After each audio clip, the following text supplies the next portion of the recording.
I find fascinating. I just been mailing out booklets for Gary's Appendix. I noticed there's for New Zealand being such a small country, there seems to be a pretty great ratio of people into RPGs being from New Zealand. Yeah, and I'm probably the second generation of that, because I was born in 72. And as you know, with the history of role-playing games going back, the early 70s was when there was that crucible in Minnesota and that. So I'm definitely, actually it's Michigan. It's the lakes, right? Well, yeah, it's Lake Michigan, right? But Yeah. in Wisconsin was Lake Geneva's Wisconsin, on the Right. other side of the lake from Michigan. But there was RPG stuff going on in various locations in the Midwest. And so that book, sorry, those 3 books in that box set did get around the world. One of the things that happened was, so I've studied a little bit of the history, but I'm actually the next generation. I'm the one that started with fighting fantasy game books. Because they appeared in the early 80s. They started appearing in school libraries. So as a child, I was able to adventure with a solo game book. Fighting fantasy game books were very much like the early Tunnels and Trolls solo adventures. But they were written by a couple of British guys, Steve Jackson, the British Steve Jackson. Right, exactly. The doppelganger. And Ian Livingston. And yeah, I'm not too sure. Doppelganger, who's doppelganging who? I don't know. We'll have to let them fight it out. But See who comes on those two went and ordered a whole lot of this new game called Dungeons and Dragons. And then in Britain, they were trying to sell it, to people who are playing Monopoly and well, mainly they were playing war games. So it was a new thing. And I met, in my youth, when I got to high school, by that time, I'd played Dungeons and Dragons because the red box set had come out, and that was ubiquitous. That D&D red box was everywhere. And I met, teachers that at university had been playing Dungeons and Dragons. So role-playing very quickly exploded from America out into the world. And yeah, although I'd started with fighting fantasy game books, it wasn't long before I was starting to play everything that was available, including GURPS, which is the other Steve Jackson we were talking about. So yeah, we played everything. Bushido.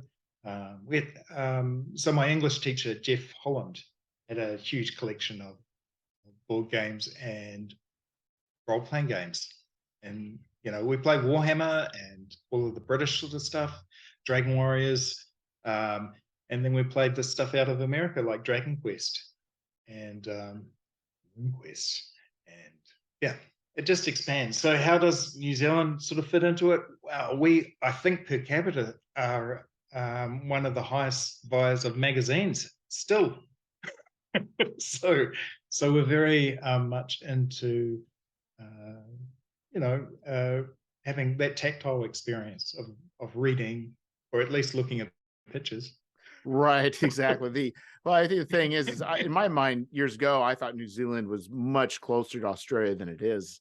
But it's actually quite far away. So really anything that comes to you it's obviously same thing with Australia, is by boat. So I'm sure there's a fair amount of expense for a lot of this stuff to get shipped in. It used to be cheaper.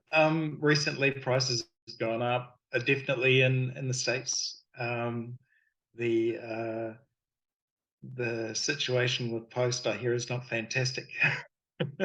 But when it comes to international shipping, things that used to take a couple of weeks for me to get to someone in America can take 4 weeks now. It's not as bad as Canada. Canada's usually been struggling with a postal system that needs some work. But I've got to know post quite intimately thanks to starting a miniatures company. And when you're sending a little box of miniatures around the world, you get to know where customers will be waiting a while. Well, I think to me, the thing that's kind of scary is also when dealing with is I think, especially dealing with the UK, not UK, but the European Union, VAT taxes can vary from country to country, from what I understand. Yeah. So the UK had something interesting. They had a thing called Brexit. So they used to be very much in line with European sort of rules for customs, etc. And now they pay extra. So and things are not better. I think the government at the time said, "Hey, everything's going to be great," and it's not. It's not better. Brexit wasn't a good idea. No, I think in not having studied it wildly, I think part of the issue may be, I think there's people who were not making a lot of money, and knowing it felt like money was leaving a lot of countries getting paid. So I think there's a certain feeling like, well, why aren't we just spending this money on our people rather than sending, money to, say, Poland or Romania, wherever they were going. Yeah, And I think it was. they didn't see It was definitely sold like that. It was saying, "Hey, we're spending all of this money. right, We're supporting Europe," but on paper, it's actually different. They were part of right. this system that included Europe, yes, including some of the poorer countries at the time, like Greece wasn't doing so well, but they were better off as part of the union. Right, than because there's other things that they benefited from day to day they didn't see. Yeah, they didn't see it, and they weren't sold it, and they were sold some lies too. There were some bold-faced lies, but that's politics, and that's governments. I'm definitely on the other side of the world, so I look at things as to how it's affecting the people that are there that I'm doing business with. Well, And right, it affects you how you're going to do your business. Like, for instance, if you're printing books, you have options, through POD or whatever. But yeah, selling miniatures, not really. It's like, well, there's been a shift there too. So I started sculpting with putty, with green stuff, and I've probably, because you've got some people who'll be watching this later, this will actually look quite messy. But there's blue stuff and there's yellowish stuff, and you mix it together and you get green stuff. And I sculpt miniatures with that. I basically just put them on a cork and get going. so you got to drink a bottle of wine every time you make a miniature. No, I have some. There's some family that gift me with these. Okay. His liver's shot, but boy, has he got a collection of miniatures. Yeah. And so they get cast. I get them cast. They come back in metal. Yeah. And then that was blurry, but everyone's seen a miniature before. And then when the metal, of course, they're getting spin cast and they can be sent out, and then they can be painted by people around the world. However, metal weighs a bit, so that's quite expensive on shipping too. So one of the things over the last couple of years I've noticed, there's a lot of ums and ahs here, but I'm hoping people can pick up my accent. Yeah. I'm thinking as I go, and as I'm thinking, wow, the last few years have really been a struggle. But through that struggle, there have been ways around certain problems. And one of the big problems with casting miniatures is that not everyone can wait. People are very impatient nowadays. Those people have usually bought 3D printers. So there's a whole world of STL 3D printing miniatures available. Have been for years, but it's becoming cheaper to buy a 3D printer. So that means there's a larger market. I started sculpting with ZBrush, and I was enjoying that. But there was going to be a little bit of a delay between where I could get to digitally and what I could do with putty. And I joined up with Ill-Gotten Games. So those guys are in the States. They're in Washington, as in the state. Right. Yeah, because there's Washington, D.C. as well. So yeah, I know a bit about America before we started. And I've learned about America through Americans. So that's good too. I get a good sort of broad picture of the whole place. They're in Washington, and they scan with a jewelry scanner miniatures, and then you have that miniature that was only ever a physical item. Now Right. it's in space. It can be downloaded by people, and they can print it on their 3D printers. So that's been the big development. That's been the big shift for me in the last year. So, but for you, so like for instance, you know, originally you would send these out. You said spin casting, so you'd send that out the sculpture made out of the green stuff. Yeah. And then they would make a casting out of it, and then they would make so many miniatures, however many you ordered out of that casting, right? Yes. Yeah. And And so, now it's a different model now, because I have a STL that I sell, and the person can print as many as they need. right. Do you still do the metal as well? Yes. Yep. Still got a caster in the UK. He's got a little bit of a break at the moment because he's moved house. So he's setting up his new workshop, and he's building it from the floorboards up. But he'll be back in production in January or February next year. So when you order, like, I'm sure there's different amounts you can order, but like, what's a typical amount of number of miniatures? Because obviously the setup is probably the most expensive, and then once you get going, you know, it's cheaper by the piece at that point. But like, what's a typical order? Okay. So the business model is fascinating, because that's the first thing. 6 years ago, I did my first order to get things cast, and I got them done here in New Zealand, in Greytown, which is in the North Island. We're very basic here. We've named our actually, you've done that in the States too. North America, we've got North Island and South Island. Right. Yeah. So he's towards the south of the North Island, and the casting there was Regal Enterprises. So they cast from, actually they make a mold first, plaster mold, and pour it, and then make castings from that. So they keep the green pretty much intact, whereas other casters often will put the green straight into the vulcanized rubber mold. So it's two molds come together like an A and B. Yeah. And that's why miniatures are typically designed in such a way that you have a front and a back, shall we say. Miniatures typically look, classic miniatures typically look like you could put it between two pieces of bread, Right.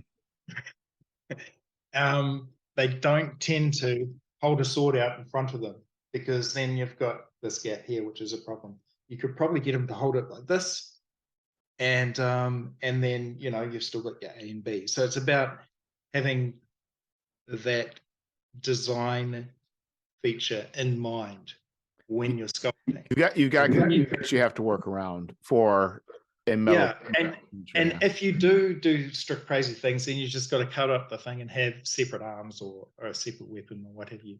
I prefer to have one-piece miniatures, and I like to make them pretty solid. So if they drop, they put a hole in the put a dent in the floor, not break. Right. But I suppose with the sculpting, a lot of things were natural, because I'd spent 30 years or so painting miniatures before I started sculpting them. So it just seemed natural to do them in the way that I was used to. It's also kind of good to be a painter as well, because as a miniature painter, you sort of work out what would be difficult to paint. So some miniatures are wonderful in the sense that they are really pleasing to the eye, but they're a bastard to paint, because you brush somehow underneath the armpit to get at that little, you know, part of the flask or something that's hanging from a backpack. Anyway, it came very natural. It was really exciting to get addicted to green stuff. And it wasn't long before I'd had a successful Kickstarter, and this comes back to the money side. Yes, it wasn't cheap to cast miniatures. So each miniature had to be sort of treated as an it would cost this much to get it through the production process, and a mold can take, you know, 8 to 10 miniatures. So you're thinking, how many can I get into one mold, one spin casting Right. mold? And then you're thinking, okay, how much does it cost per spin? How much is the metal? All of these things have gone up in price in the last 6 years. Definitely having a caster in the UK, I've seen Brexit affect that price as well. So it's not, the first thing I needed to do was get a caster outside of New Zealand so that if someone made an order, I do have some stock here, but often I'll get stuff cast in the UK and sent from the UK. So how'd you go about finding a caster? Well, Facebook. So somebody's known for casting miniatures, done it for other people, and then they said, so you didn't just go to some sort of like random shop and just say, hey, can you do this? It was a matter of seeing who other people have used for making minis. Yes, and it's a small world. You'll find that people have an interest. Maybe it's Highland dancing, maybe it's bowling, whatever the interest is, fly fishing. There is a huge community attached to that, and thanks to social media, you can connect with people in those communities, no matter where they are in the world. So, for good or bad, right?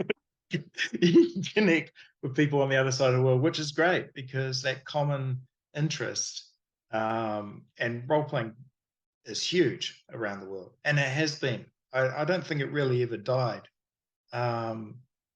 Maybe what we've seen is a resurgence of, yes, people around our age who've come back to the hobby, and they come back in their late 30s or 40s, remembering what they were doing in the 80s and 90s, but they've got more disposable income. Yeah, I think they're also the younger generation. There's definitely a much larger influx from the people, like say in their 20s, than there was back in our day. Right. And I look at things like back when we were playing games on TV, there was the Dungeons and Dragons cartoon. There were movies like Conan. There were hangovers from the 70s. Like my dad was big on The Goon Show and Monty Python. And Monty Python were being aired. So there was a lot of stuff during the late 80s, early 90s, which was things like Whose Line Is It Anyway type stuff. So interactive skit theatre type stuff.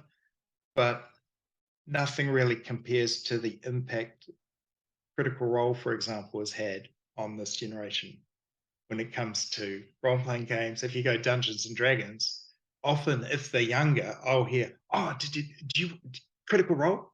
Right. So connected that. And Critical Role is, professional, but much like I was mentioning Monty Python, they're professionals and they're role-playing, yes. But I think, for me, it's not as exciting watching Critical Role as it is actually playing a game. Right. So maybe the context is different, but it's still the same excitement. Yeah, I think it's actually at this point when you're watching something, it's something different because you're not participating. Not that it's lesser, but it's definitely more of a form of entertainment. However, it's entertainment that has all of the hallmarks of this role-playing game. Oh, right. 40 something years. So it's not like they're just entertaining. It's like we've got a gnome, and and he's a gnome, whatever it is. Maybe I don't disagree with their impact. I'm just saying it's just like it's kind of interesting whenever you're watching somebody else play a game. It is something different. It's different than playing the game, but it's also different than watching a movie. It's something unique. I don't know what it is. Yeah. And I mean, back in the day, you'd play Spaceys. There was Spaceys and what would you call it, like an arcade? Oh, yeah. You put coins in, and there are pinball machines, but more excitingly, there was Invaders and Ghosts and Goblins and Star Wars, and sometimes it could be just as exciting to be standing next to the person who was losing their money trying to get through the just because he'd never seen it before. And I think there's something in that too. Critical Role was bringing to a younger audience something that they'd never seen before, because they'd had Pokemon, or they'd had, these other things, but they hadn't had this thing that, oh, we could do that. Right. They can participate in the same type of activity and have similar type experiences. So I know some people definitely around my age hassle Critical Role, but I just sort of see it for what it is, which is like a godsend for role playing, because it brings a whole new generation into the fold. And then a rising tide raises all boats. So it's right. It's not my cup of tea, but I'm glad it's there, and I think it definitely came at a. I feel the same about Dungeons and Dragons. I love Dungeons and Dragons. And Dungeons and Dragons, like I said, way back, we're talking about Ian Livingston and Steve Jackson from the UK. Dungeons and Dragons helped them set up Games Workshop in the UK, which is worth around $3 billion now on the. It's pretty crazy. Actually, £3 billion on the stock exchange. So, I got a book recently that came through Dyson Men, and it's fascinating. It's another one of these thick books. Yeah. And it's these guys here. And that's them holding the Dungeons and Dragons books that they got. They actually went over in 76 to Gen Con and met Gary and said, because they were distributing his stuff in the UK. They still didn't have a place to live. They were living out of a van. But it's fascinating just looking at. I won't bore you with this book because it's so exciting. But I could easily just flicking through and selling this book to you. It's just amazing, because thanks to Dungeons and Dragons, there was Tunnels and Trolls, and then there was Traveller, and there was RuneQuest, and it just keeps on going out and out and out. One person I worked with, I knew a little bit about, but when you start working with someone, you start to realize just how much they've been involved with. I did this with Janelle DUCKQUEST. Oh, nice. And it is duck themed. It's Quack Keep for those that can't see. Yes, so Quack Keep is, and it's got its own, fold out screen, and all of the maps. For the listeners, I'm showing some exquisite map making skills by, I would say, one of the best ever. So Janelle did Dungeoneer, which was one of the first, if not the first, magazine for publication magazine type thing for role-playing games, and did about 2 years work with Judges Guild to create Dark Tower, Caverns of Thracia,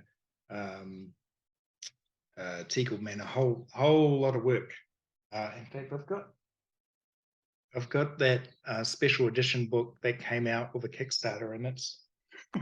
I was over at Gamehole Con, saw that book. I didn't realize it was a thing until I saw it there at Gamehole Con and kind of flipped through it. Yeah, and I do have it. Actually, I've got it behind the couch. I could show it to you, but it's huge. And so produced that with Janelle, which is tied to a Kickstarter with obviously a lot of ducks in it. And Kickstarters have been good for me. So this has probably taken about 15 minutes to say that, yes, it costs money to make miniatures. With a community, people are willing to invest in getting something like the look of. So crowdfunding has been incredibly beneficial to. Right, because you could easily do a small amount yourself. You could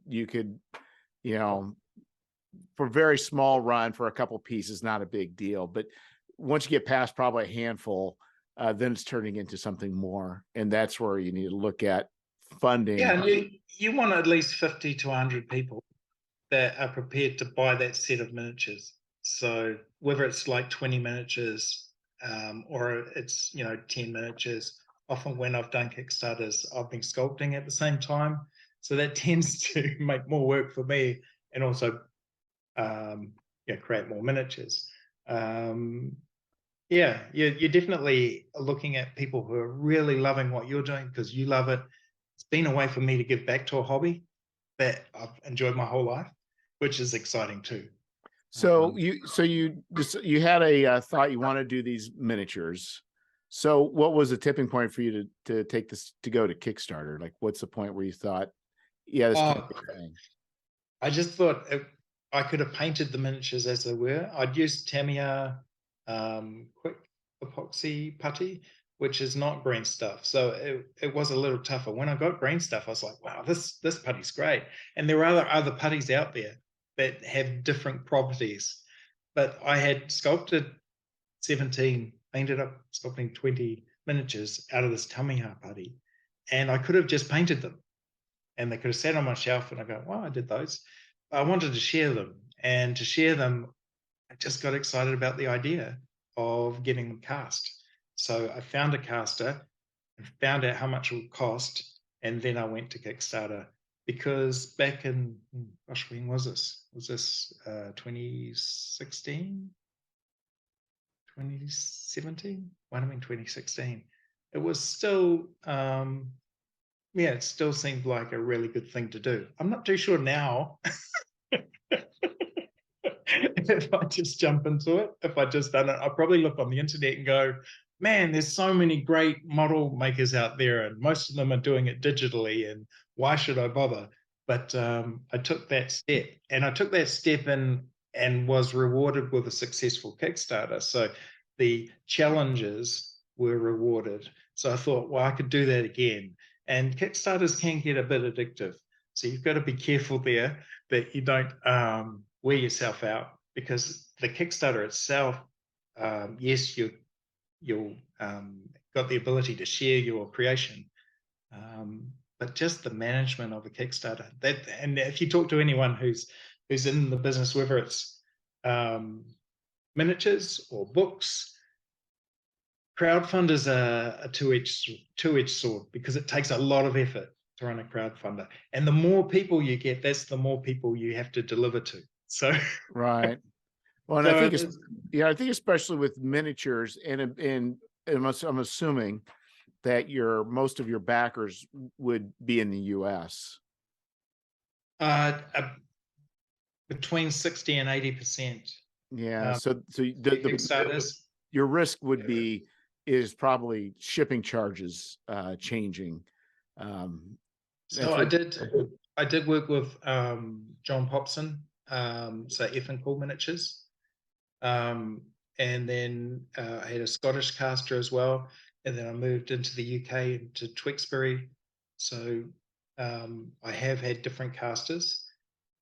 At one Kickstarter, I had three casters. So one in the US, one here in New Zealand, and one in the UK. And that helped for shipping, but it didn't help me.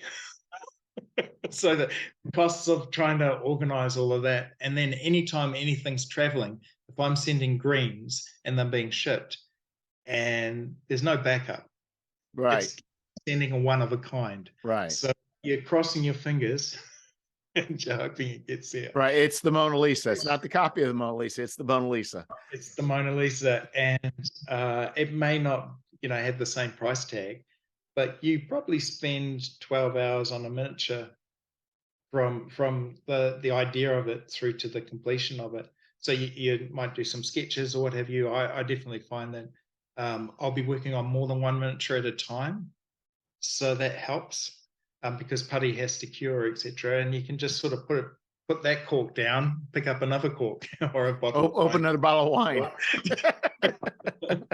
I should try that, drinking and sculpting. I wonder what will come out of that. Maybe just more drinking than sculpting. Yeah. But yeah, there's a process where you just keep doing the thing, and the more you do the thing, the better you get at it. So it doesn't take me so long now, but definitely when I started, I'd spend a I could spend a good day or two on one miniature. Um, and so what I'd do is I'd have 5 or 6 on the go at once, and then you can just move between them. When you finish something on one thing, you put it aside and let it cure while you're working on something else. And if I had extra green stuff left over, I'd just make a sword or something with it, you know. Right. So there are lots of ways that you can sort of keep the creative juices flowing because you're not totally focused on one miniature, and ideas come to you, and it's a wonderful time just evaporates. Yeah. So you had a Kickstarter 6 years ago, and it was successful. Yeah. Yeah, which is, it's great. And then it's like that stress of having to get it all together and send it out. And I think that has never gone away. And I did move away from miniatures for a Kickstarter that came up where I went, hey, actually, it was during a miniatures Kickstarter. I thought I'll try and get a book out. And this is the printout of that book. The book's actually with Exalted Funeral now. They're the publisher and they're based in the States. Yeah. So, So it's Duck Quest is the book. and ducks became one of those things that people keep asking for. So I do character ducks, much in the same way as, all the Smurfs are different, even though they're Smurfs. Right. I was creating a Smurf village filled with ducks. And so all the ducks were different. They had their own personalities. And the miniatures are character miniatures, which I think is what role playing is about. Even if you're not using them on a board of some sort, you could have your miniature representing your character, and you kind of get an idea of who they are by how they look. So there's that connection goes way back to when I was collecting Grenadier miniatures, and the little box sets and the blister packs and the Citadel miniatures, which is the UK version, Right. and a whole lot of other companies. And some of them are still around, like Reaper. Reaper's still around. Grenadier is not still around, but the molds are still around, and other companies have bought those molds. So Grenadier, the company, is gone, but those miniatures are still being cast. You can still collect miniatures that were sculpted and cast in the 70s and 80s. That's the other side of it, collecting. And I can see by that shelf behind you that you're a collector as well. Yes. I think as people, we just collect stuff, whatever it may be. Yeah, but quality stuff that you're passionate about, stuff that you want to pick up off the shelf and leaf through. And Yeah. that's what you're aiming to put yourself in there. Your love of the hobby, you want that in every sculpt, or, as I started writing and worked out that I could do it, and drawing, which I hadn't done for quite a while. So that was another skill to hone. Yeah, there's lots of ways that you can contribute. It is exciting to get something in the post. Yeah. I think what I found out is writing is just a matter of, the hard part is just doing it. It's like, and there's a discipline to that. It's really just actually you have to sit down, you have to dedicate, this is my writing time. And then you get, the other thing you can do is you can carry a little notebook around with you and just write down ideas that come to you, because they'll come to you any time of day. yeah, And that if doesn't you really, don't, I don't work that way. I don't know. I just sit down to start writing whatever it is. I don't plan ahead. Maybe it'd be better if I did. I usually try not to think about anything while I'm writing, which is weird. so planning here. So there's two. Well, there's probably many ways to get this done. But on the writing side of things, I sort of see there are the architects that plan it all out, and then there's more like the home gardener who plants some stuff and then just sees what works and then does some pruning. And then so there's this sort of more organic approach, but you tidy it up later. and the architect is actually thinking, okay, well, it's going to have this, this, this, and this, and they knock it out, very much to that original plan. I'm definitely the home gardener. Yeah, I think in some ways I do have a plan, but the plan's more of like, I'm going to write this enclave, and this enclave is going to be on this theme. And maybe I'm going to have X number of NPCs. But I don't know really what's the NPCs are. So what I do is then I randomly generate attributes for the NPCs as far as psychological attributes. Yeah. And then once I tie those down, then I just make stuff up based on those attributes. And so all of this comes out of that wargaming approach to writing a role-playing game. So, this is what these are what the types of troops will be. These are the certain attributes to the troops, to the weapon type, to the movement. Yeah. And it sort of moved into, while you're in the wilderness, this is a swamp. So these are the sort of creatures you might find in the swamp.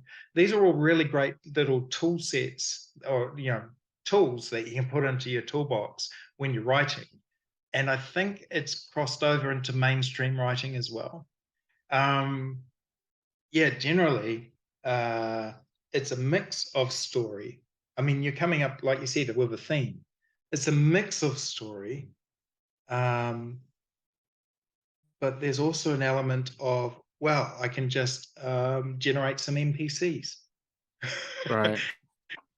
Which are non-player characters, and they mean something different, but in a movie they might be called extras. Right. And there's a role-playing game that does that. Now what's that? Savage Worlds. Savage Worlds has that sort of element where it's a skirmish game, but you essentially got your hero characters, and then you've got these other characters that are kind of like extras. They don't have the wild die. They don't have certain elements you have. And NPCs in Dungeons and Dragons, I think, have more and more become just like player characters. Oh yeah, they Whereas definitely. before, more like monsters. Well, yeah, if you're going back to the village of Hamlet, it's the people in a house and they tell you how much gold they've got, or which it's like, what are you signaling here? Players are supposed to go rob every single person. I think that's very much the way Gary wrote. He went, okay, well, I've got a dagger, and they've got, but he also did little things like, it is a family in the house. Right. So some of the stuff isn't written down because you're naturally supposed to think the same way Gary was thinking, right? Exactly. And you might not think that way if you're a teenager. But as an adult with kids, I'm thinking, oh, this guy's in the house, it's a family, there'll be a family dynamic. When it comes to role-playing that out, I've got a whole lot of stuff I can draw on.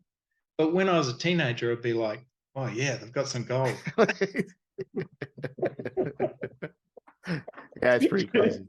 So yeah, so how many shopkeepers have been attacked by teenage role players? Oh yeah. but as adults, it's like, oh, there's a wonderful analogy. Tom and Jerry. Tom and Jerry. I mean, it's so important in the whole history of cartoons, Tom and Jerry. But there's that constant antagonizing going on where the cat wants to get the mouse, but the mouse is actually the one doing all the horrible stuff to the cat. Exactly. and they did a play on that in Simpsons, the Itchy and Scratchy. So you've got that.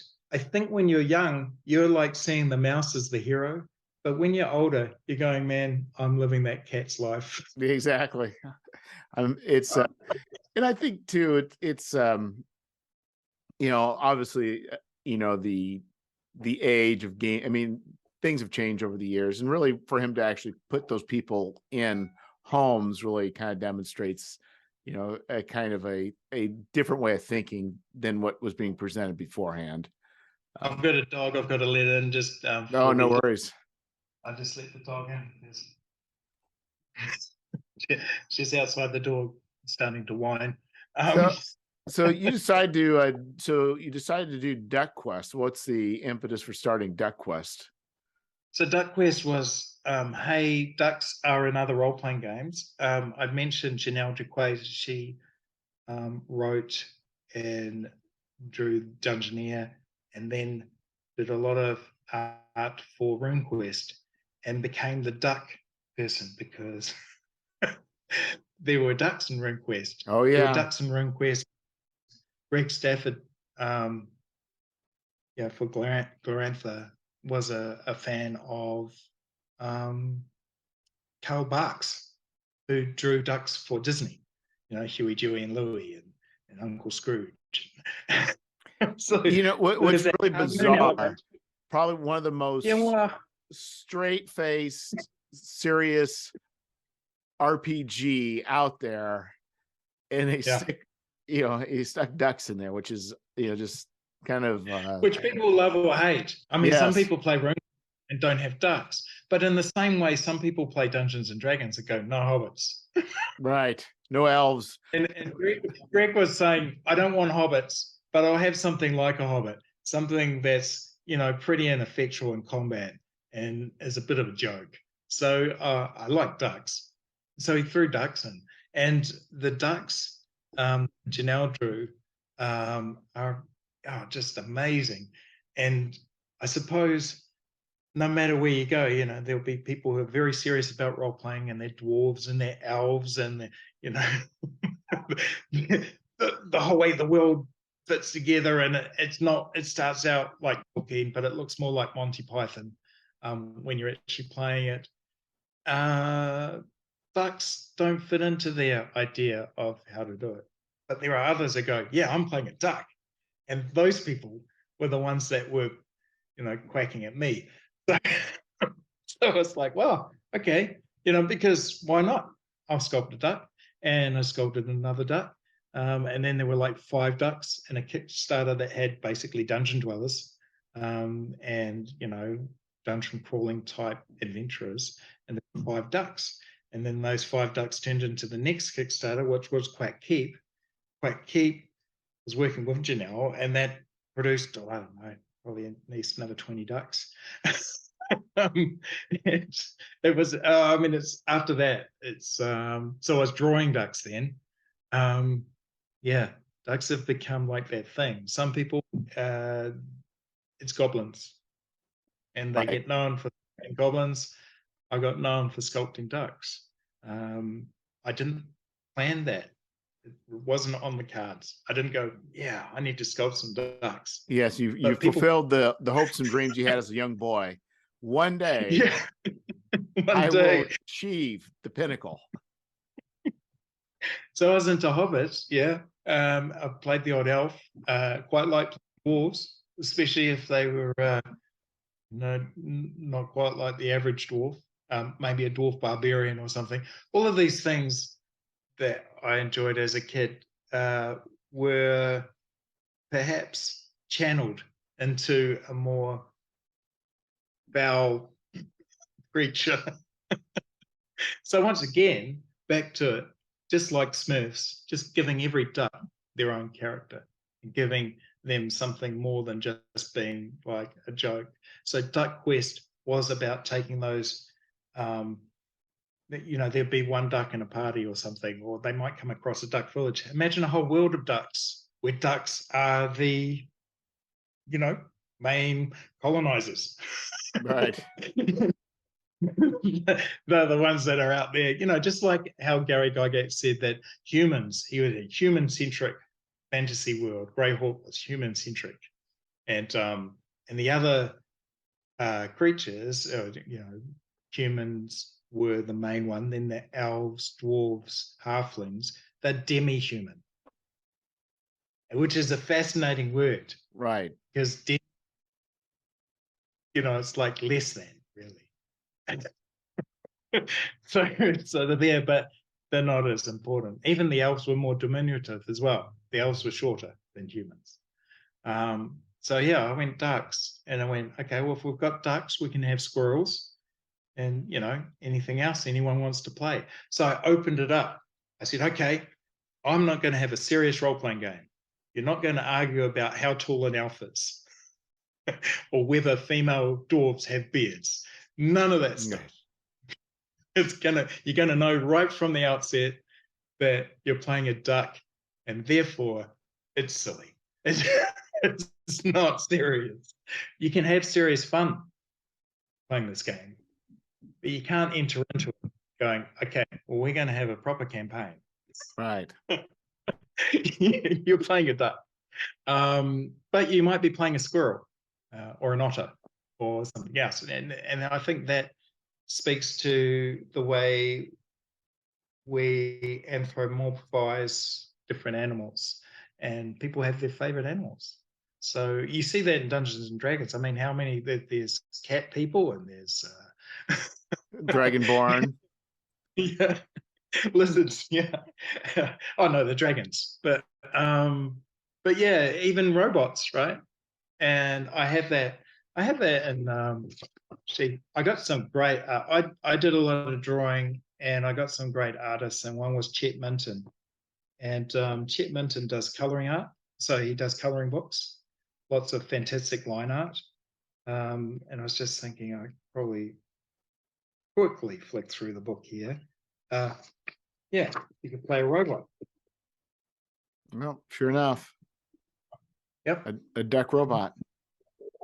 So the idea was to have not just 4 classes, but to sort of say, hey, think of something you really want to play and then duckify it.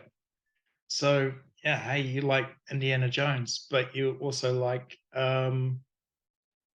maybe you like Alita, the battle angel. So you just mix them together and you've got, this robot archaeologist. There's no real rules about what you want to play. The only rule is that you're at the table to have fun. So what sort of mechanics did you go for in this game? What's that? So with the game mechanics, like what sort of engine's driving the game? Okay, so it works on the works on ducks. You got to have a duck. No, ducks is a dramatic universal cosmic charm system. I say, boy, you have to have some ducks. That could make it kind of tricky. It's a game of duck, duck, goose.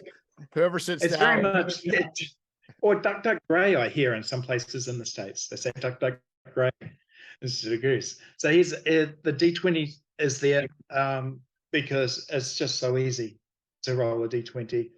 You've got the same sort of idea of a 1 being horrible and a 20 being great. You're kind of working to a target number, but the attributes for your character are quickness, ugly, arcana, cool, and kismet. And if you saw that written down, you'd easily read quack. Quickness, ugly, you. Right. And those attributes is like an ordinary attribute, or even though I've used a little bit of okay, so I don't know if you splice this later on. Oh, I will. So basically, when it comes to DUCKQUEST, the idea is to have it just like an ordinary role-playing game. It's got quack tributes instead of attributes. So you've got quickness, ugly, arcana, cool, and kismet. And each one of those gives you a bonus to that D20 roll. So you start with 5, 4, 3, 2, and 1 as numbers that you assign to each of those quack attributes. So rolling up your character is very quick. You just have to decide what you're really good at and what you're not so great at. And then you write that number next to the quack tribute. I had one of these conversations because I'm not in the States, but I had a good talk with Tim Kask at the beginning of, gosh, it was the beginning of this year. Surely not. Time's just flown by. And Tim really liked that. He liked the fact that you could get your character going really quick. The attributes might sound funny, but they operate just like any other role-playing game. Ugly is kind of like your tough fighting stat. So anything that involves brute strength or, you know, when basically when things get ugly. Right. I wanted to tie it into the ugly duckling as well, which is another sort of thing. It's like constant wordplay. So there's a bonus in the game even where you get this loose goose bonus. If you do something that makes everyone at the table laugh, then you can, for your next roll, use a D30 instead of a D20. So there are things, mechanics within the game that promote the seeking of enjoyment. So that's not seeking of enjoyment selfishly for one player, Right. but for the group as a whole, right? And that could be some heroic last stand with a bit of a gag attached to it, you know, some sort of pun or play on words during the game, or anything that just tickles the funny bone of other people at the table.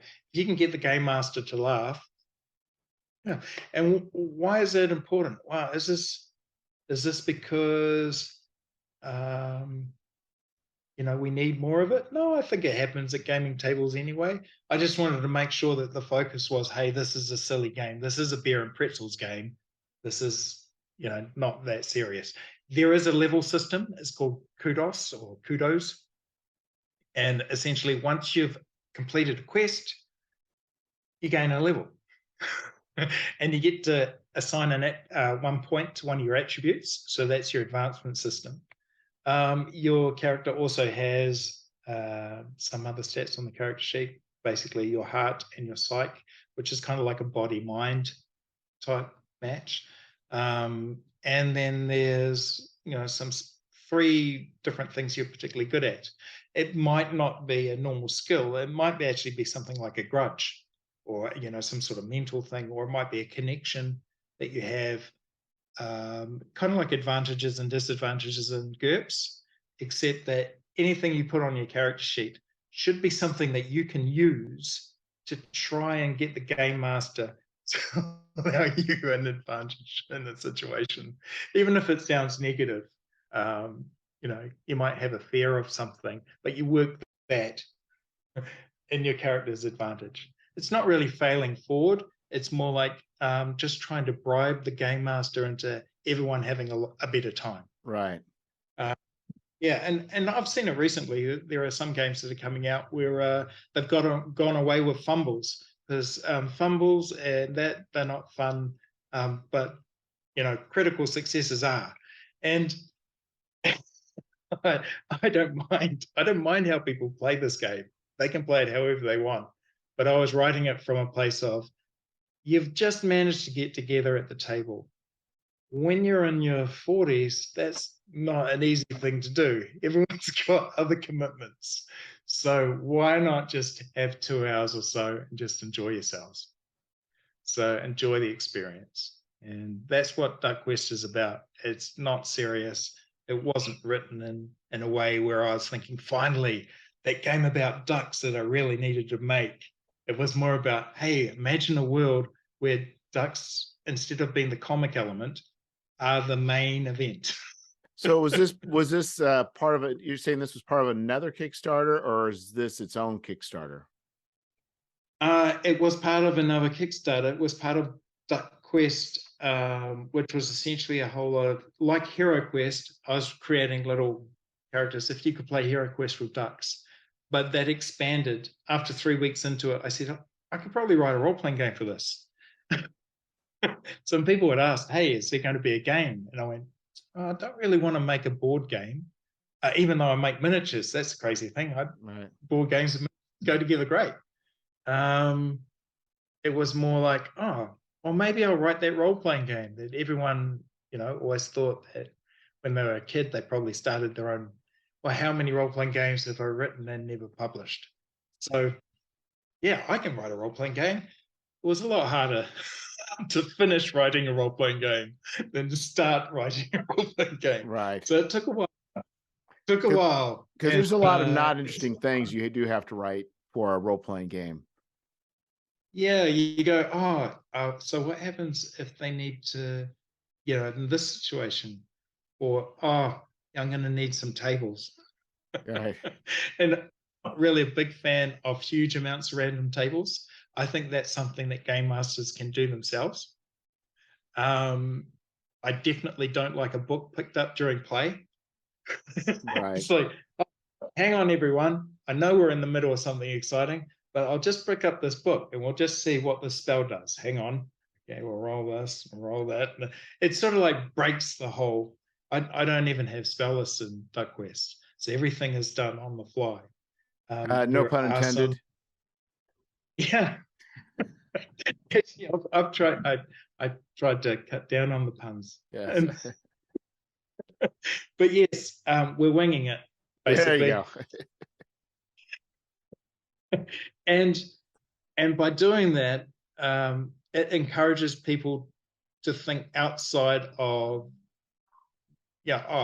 this is my spell that handles this problem, instead of going, oh, I could use magic, and then they have to think, like that.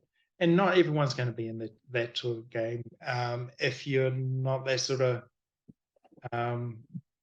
player, everyone has their own way to play. This game isn't like written saying, hey, you've all got to do it this way. But essentially it's saying, hey, why not try it without spell lists and see how you go?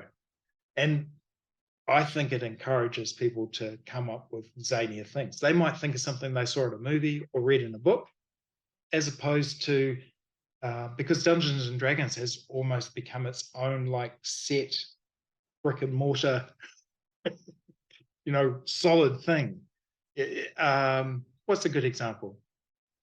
Okay, a warlock in Dungeons and Dragons is going to cast Eldritch Blast at some point, if not every round. It just becomes predictable. Yes. And and that means that the warlock at your table and at somebody else's table is probably going to do the same thing, because that's pretty much what they're set in stone, right? So yeah, imagine if they did other things as well. Yeah, it's kind of interesting because that was supposed to be, combat was supposed to be the purview of the fighters, but then I think somebody says, well, magic users want to have fun in combat too, so let's just let them shoot over and over again. Like, or before you had a crossbow and that'd be it. You shoot your crossbow, and then you'd be spending time trying to reload it. The crossbow was interesting. I remember in 3rd edition when suddenly the wizard had a crossbow because people actually got sick of casting a spell and then had nothing else to do. Yeah. So they're like, but I still want to, because it became about damage per round. Right. It was a total switch on this whole idea of let's role play, and it was more like, how can I create the ultimate build? Well, I threw that out the window and said, make something fun, and it doesn't have to be, you could be an old duck with a walking cane, and you just hit people on the head with a walking cane. Right. Or you trip people up with it, but there's no rules on grappling or tripping people up. It's more, you say what you want to do. Yeah, it's flavor, really. You just apply flavor text. You do this, how it occurs is up to you. And I'd rather have someone like, I pull the tablecloth and throw it over their head than, okay, I stab them with the dagger. Right. Do I hit? So, you want to create memorable experiences. But this is, once again, this is the philosophy behind the game. People are going to play this game however they like. I'm hoping that there's enough of myself in there that they don't take it too seriously. Well, I don't think so. It looks like Howard the Duck in armor, so I think people probably are pretty well. And a lot of people, they go, yeah, Jimbo, the rabbit, or they go, I want to play Jimbo, Howard the Duck. Yep. Or they want to do something, a bit weird, or they come up with their own thing, and that's great too. Well, you got the turtles, so that kind of also was the whole anthropomorphic, thing as well, where it became, originally it was much more serious, and later on, much more mature, we'll say, graphic, and then it turned into something a little bit more kinder. But Yeah, well, definitely Teenage Mutant Ninja Turtles was adult graphic novel. Yeah. And that's not how most people encountered it first. They encountered No, it through. no. So it can be a shock to see the origins.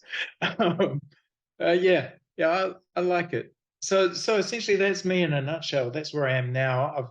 I've put in a nutshell. That's a squirrel pun. It is. So if we look at DuckQuest, DuckQuest has the Banshee of Belfort, which is also out with Exalted Funeral. So I mentioned them earlier. They're printing and they're my publisher, the printing and the distributing. So they have a solicitor, which is in New Zealand, a solicitor is someone you get if you want to do something legal. Right. It's not normally it's gonna cost you a bit of money. But in the States, solicitation, or not solicitation, but having a solicitor is about getting stuff out there. So it will be in bookstores next year, which is great.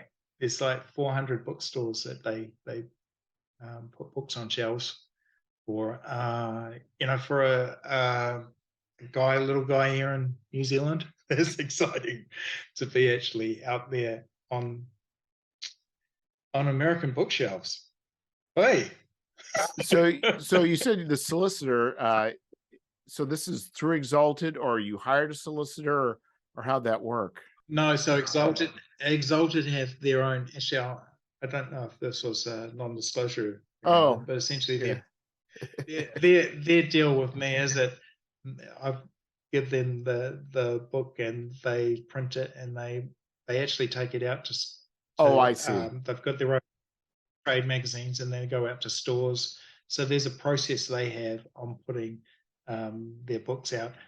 The first 3 months, it's just available through their web store. So you can buy it, and people have been, which is great. It's actually on their front page, featured just below their Monty Python Kickstarter they've been running, which is not a role-playing game. Yes. And I think it has the same tone, which is, right. that Monty Python idea that, well, this is just getting too silly. Well, I think you also paid money for good cover art, so I think that helps carry it as well.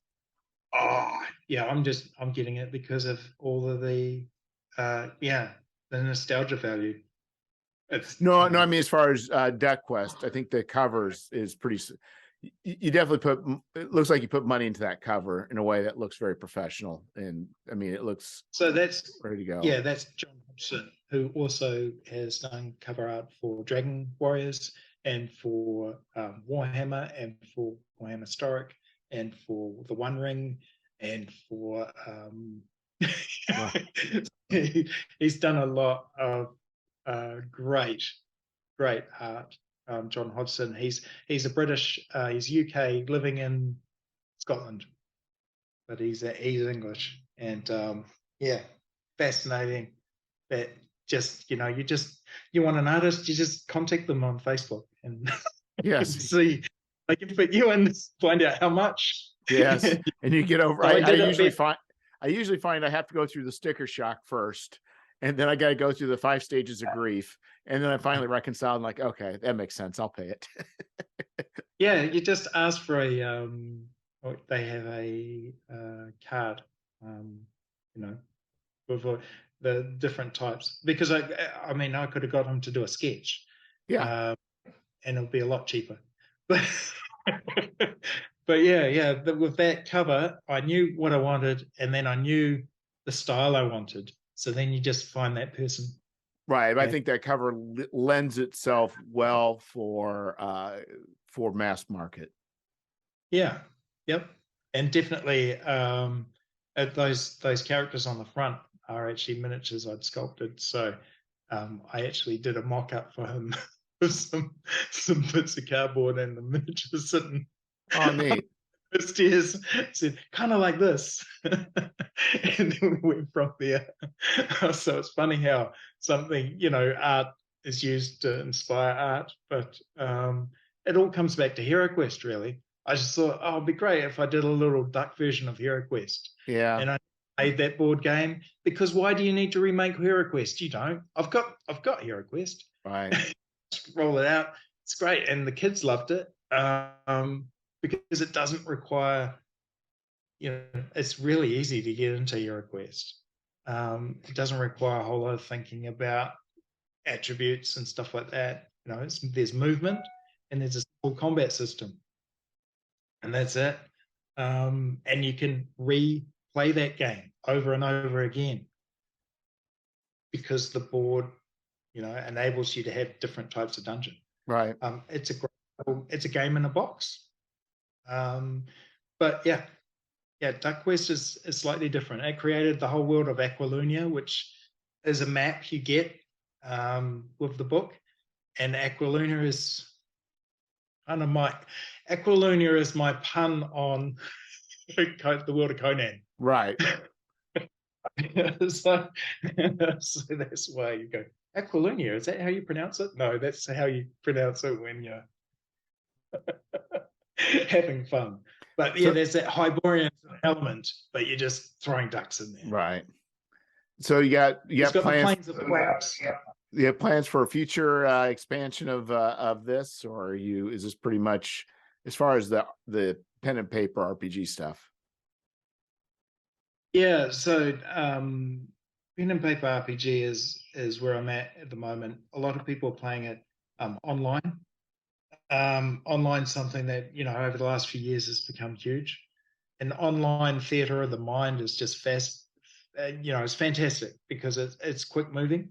Right. I put this out on Roll20, I suppose. That would be the next step, which would require a lot of work. Everything seems to require a lot of work. Yeah, the problem I think is the reason I would be not counseling you this way, but it's not just even you putting it out on there, but it's also then you have to support it. Exactly. So with this, there's definitely the first published adventure is out, which is great. That was a Kickstarter, and it was a Kickstarter I did as a PDF because I didn't want to go through the hassle of trying to get everything printed and then send out around the world.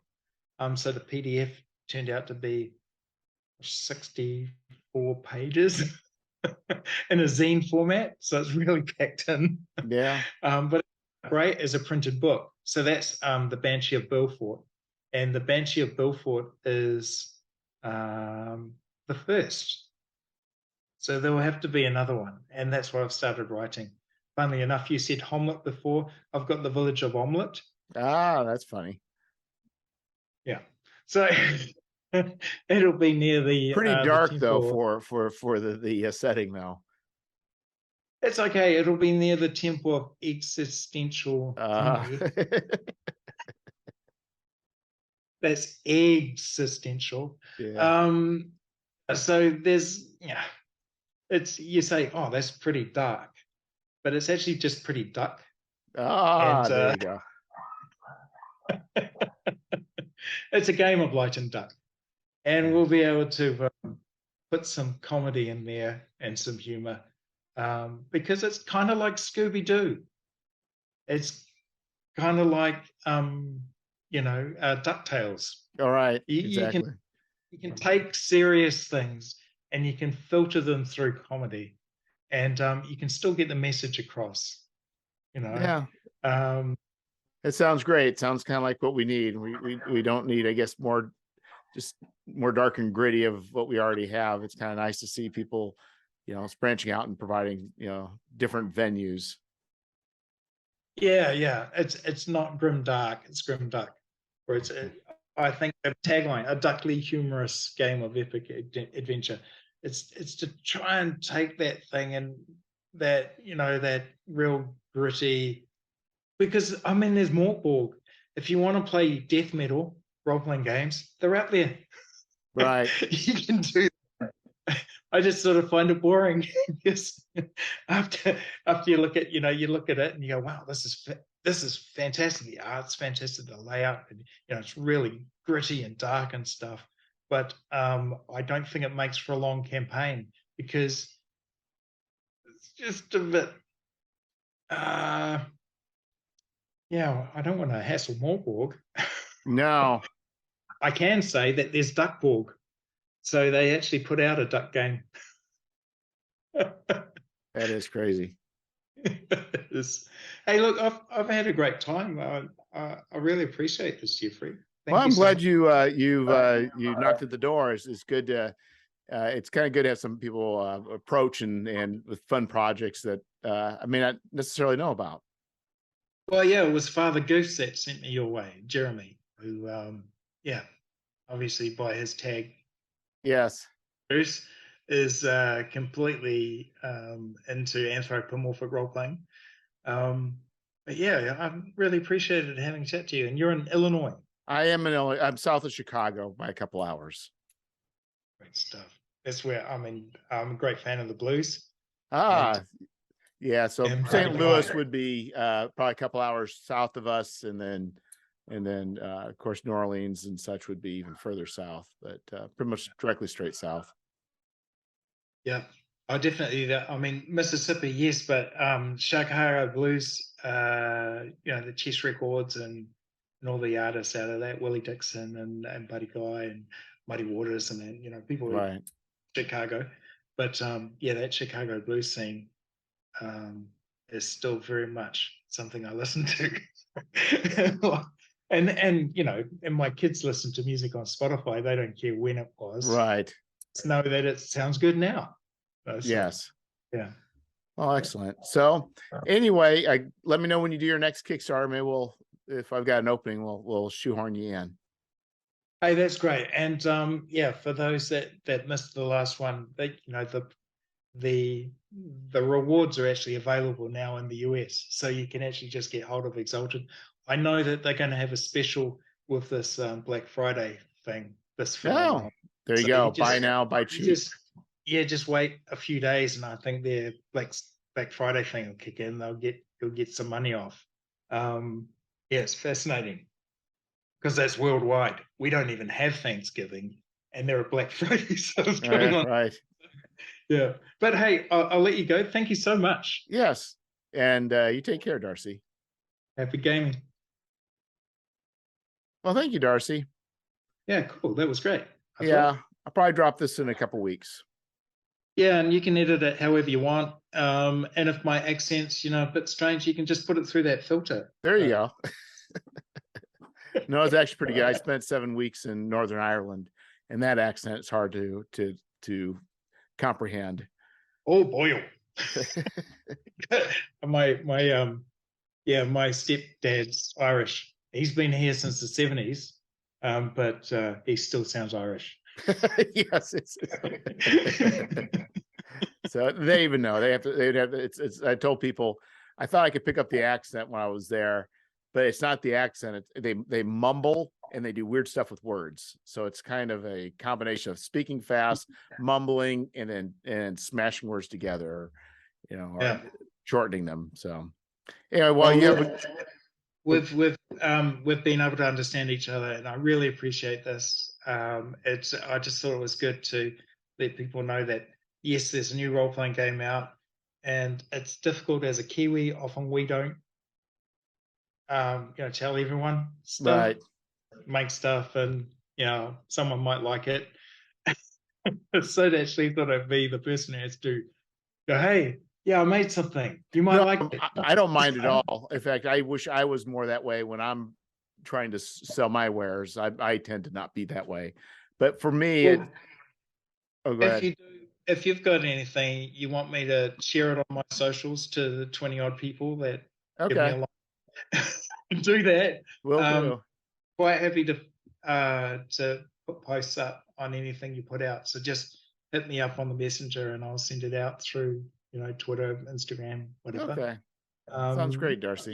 Yeah, I hear what you're saying. It's difficult to sort of go, oh yeah, I made something. But for me, it makes it easier when somebody sometimes it's you contact people, or you wait for people to contact you back, and sometimes people don't respond, and it's just like where somebody says, hey, I want to be on. Like, okay, that's easy. I call it pulling and pushing. A lot of times I'm pulling guests, but if a guest pushes themselves, it takes less energy. I don't have to drew any energy. You're already pushing the energy towards me to Oh, I can talk for ages. It's taken us 5 minutes to say goodbye. Okay, I'll leave it there. All right. Take care, Darcy. Okay, have a great day. See ya.